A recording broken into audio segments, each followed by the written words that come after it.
ஐடியில் வேலை பார்த்துட்டு இருக்க நீங்கள் உங்களோட ஸ்கில்ஸ் அப்கிரேட் பண்ண இப்போ ஒரு சூப்பரான ஆப்பர்ச்சுனிட்டி. அட ஐடி மட்டும் இல்லை, நீங்கள் எந்த டொமைனில் இருந்தாலும் இப்போது இப்படிங்கிறதுக்குள்ளே ஐடிக்கு ஷிஃப்ட் ஆயிடலாம். இண்டஸ்ட்ரியல் எக்ஸ்பர்ட்ஸ், ஐடி ப்ரொஃபஷனல்ஸ் இவங்க எல்லாரும் சொல்லித்தராங்க. 100% பிளேஸ்மெண்ட் அசிஸ்டன்ஸ், 600+ கம்பெனிஸ் கூட டைப். இன்டர்வியூஸை நீங்கள் எப்படி அட்டன் பண்ணணுங்கிறதுக்கான பெஸ்ட் ட்ரைனிங்கும் தராங்க. அரியர் வச்சிருந்தாலும் பிரச்சனை இல்லை. ராஜலட்சுமி எடுவர்ஸ், சென்னை. ஸ்க்ரீனில் தெரிகிற இந்த நம்பருக்கு கால் பண்ணுங்கள். டீட்டெயில்ஸ் இன் டிஸ்கிரிப்ஷன். எங்களுக்கு ஞாபகம் இருக்குது, நல்லாவே ஞாபகம் இருக்குது. இந்த கிரவுண்டில் நாங்களாம் சூப்பராக ஹை லெவல் மேட்ச்லாம் அடிச்சிருக்கோம் தெரியுமா. பல பெரிய ஸ்கோர்லாம் அடிச்சிருந்துருக்கோம். பட் இருந்தாலும் என்ன பண்ணுறது, இன்றைக்கி கொஞ்சம் பிச்சு ஸ்லோவாக இருந்துருச்சு. அதனால் இங்கே எப்படி ஆடுறதுங்கிறது ரைட்டாக கொஞ்சம் டான்ஸ் ஆட்டோம் அப்படின்ற மாதிரி ஸ்டீஃபன் ஃபிளெமிங் அவர்கள் உண்மையெல்லாம் ஒத்துக்கிட்டு கடன்னு ஒப்பிக்க ஆரம்பிச்சிட்டாப்ல. என்னன்ற பக்கம் அந்த வீடியோ வாய்ஸ் கேர்ள்ஸ் மேவிட்ஸ் ஹை ஃப்ரம் பாலா.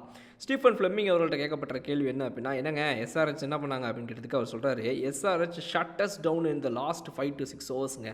அதாவது கடைசி 5 to 6 ஓவருடைய பவுலிங் நீங்கள் பார்த்தீங்க அப்படின்னா எங்களை வாயடக்கே வச்சுட்டாங்க, எங்களை வாயை மூடி வச்சுட்டாங்க. வாயை மூட்டு போ அப்படின்னு சொன்னால் எப்படி இருக்கும், அந்த மாதிரி உண்மையாகவே எங்களை கம்ப்ளீட்டாக அவுட் ப்ளே பண்ணிட்டாங்க அப்படின்னு சொல்கிறாரு. அடுத்து என்னங்க உங்களுடைய பவுலிங்கில் கொஞ்சம் இவ்வளோ வீக் ஆகிற மாதிரி தெரியுது இன்றைக்கி. அதில் முக்கியமான காரணம் முஸ்தபிசுர் ரஹ்மான் இல்லாததா, அவர் இல்லாதனால உங்களுடைய பவுலிங் கொஞ்சம் மோசமாயிருச்சா, அவர் நீங்கள் மிஸ் பண்ணுறீங்களா அப்படின்னு கேட்டதுக்கு, ஆமாம் ரொம்ப மிஸ் பண்ணிட்டுருக்கேன், இப்போ தான் வி மிஸ்ன்னு சொல்லி மெசேஜ் அனுப்பினேன். ஏங்க நீங்கள் வேறு இந்த மாதிரி தான் பிளேயர்ஸ் யாராவது ஒருத்தவங்க இல்லாமல் போயிட்டாங்க, இன்ஜுரி ஏற்பட்டுருச்சு, இல்லை விளாட முடியல, ஆப்சென்ட் ஆகிறாங்க அப்படின்லாம் இருக்கும்போது இது எல்லாருக்கும் நடக்கிறது தான். ஒவ்வொரு ஐபிஎல் டீமுக்குமே இந்த மாதிரி டோர்னமெண்ட்டு நடக்கிற விஷயம் தான். அதை எப்படி நம்ம தாண்டி வரோம் கடந்து வரோங்கிறது தான் விஷயம் இருக்குது இல்லையா. ஸோ அந்த வகையில் பார்க்கும்போது எல்லாத்துக்கும் நம்மக்கிட்ட ரீப்ளேஸ்மெண்ட் இருக்குது, எல்லா ரிசோர்ஸும் இருக்குது. இன்றைக்கி பாருங்கள் முகேஷ் சௌத்ரியை கொண்டு வந்தோம். ஆனால் முகேஷ் சௌத்ரி பேடு ஒர்ஸ்ட்டு நீங்களாம் சொல்லுவீங்க. பட் நான் என்ன சொல்வேன், இந்த இடத்துல ஒரு கோச்சா பரவாயில்ல, அவருக்கு இன்றைக்கி வாய்ப்பு கிடைச்சதில்ல, பவுலிங் பண்ண முடிஞ்சதில்லை, அவரால் ஒரு ஓவர் போட முடிஞ்சதில்லை. அது ரொம்ப நாள் கழித்து விளையாடுறதுனால தான். பட் நாங்கள் அவரை வழக்கம் போல் பேக் பண்ணுவோம், எங்களுடைய பிளேயர்ஸ் எல்லாரையும் எப்படி பேக் பண்ணுறோமோ அந்த மாதிரி. அதனால் இது கொஞ்சம் நல்லா தான் இருக்கும், ஒன்றும் பிரச்சனை கிடையாது, யாரும் பயப்படாதீங்க அப்படின்னு சொல்கிறாப்புல.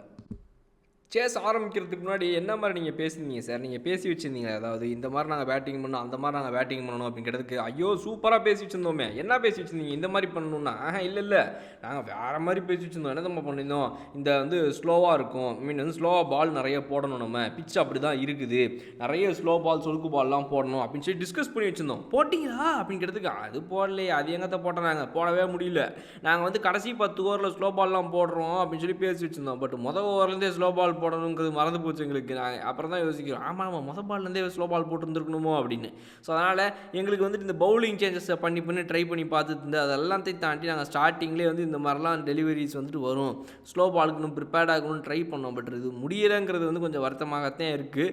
பட் இருந்தாலும் பார்த்தீங்க அப்படின்னா அதே நேரத்தில் இன்னொரு சைடு நீங்கள் இந்த பக்கம் திரும்பி பார்த்தீங்க அப்படின்னா எங்களுடைய பவுலர்ஸ் ஓரளவுக்கு கொஞ்சம் கம்பேக் கொடுத்தாங்க. அதாவது இப்படிப்பட்ட ஒரு ஓவர்ஸ்லாம் கொடுத்து ஒரு ஓவருக்கு 27 ரன்னுலாம் நம்ம தலைவன் முகேஷ்லாம் போட்டு அதுக்கப்புறம் அந்த சாம்பிளுடைய என்ன வேணால் ஆயிருக்கலாங்க. அதனால் நாங்கள் என்ன சொல்கிறோன்னா, ஒரு சாம்பிளுக்கு காட்டுற அடியெல்லாம் விடுங்க, மெயினாக ஒருத்தன் காட்டுறான் பாருங்கள் அடி, அவனை புடி அப்படிங்கிறது தான் எங்களுடைய பாயிண்ட்டு. மெயினாக அடி, அவனையே புடி, ஓகே ரைட்.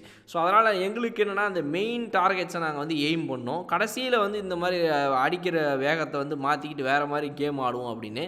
பட் அவ்வளோ நேரத்துக்கு நாங்கள் முதல்ல இருக்கணுமே, இல்லவே இல்லை, முடிஞ்சு போச்சு அங்கேயே. அதனால் நாங்கள் தோற்று போயிட்டோம், வேறு ஒன்றும் கிடையாது அப்படின்னு சொல்கிற ஃப்ளெமிங் அவர்கள் கடைசியாக என்ன சொல்கிறார் அப்படின்னா, ஒன்றும் கிடையாதுங்க, டீமுக்குள்ளே இவர் இருக்கிறார், அவர் இல்லை, இவர் விளாட்றாரு, அவர் விளாட்றது, அதெல்லாம் கிடையவே கிடையாது. நாங்கள் எவ்வளோக்கு எவ்வளோ இருக்கிறவங்கள வச்சு அக்யூரேட்டாக போடணும்னு நினைக்கிறது தான் நினைக்கிறோம். பட் அக்யூரேட்டாக போட முடிஞ்சுதா அப்படின்னா இல்லை. நாங்கள் முதல் 12 to 13 ஓவர் கொஞ்சம் ஆக்சுவலாக நல்லா தான் விளையாடணும் பேட்டிங்கில். கடைசி 7 ஓவரில் கேபிட்டலைஸ் பண்ணி அதை பெரிய நம்பர் ஆக்கி விளையாட முடியலை அப்படிங்கிறது தான் எங்களுடைய வருத்தம் அப்படின்னு சொல்லி முடிக்கிறாப்புல.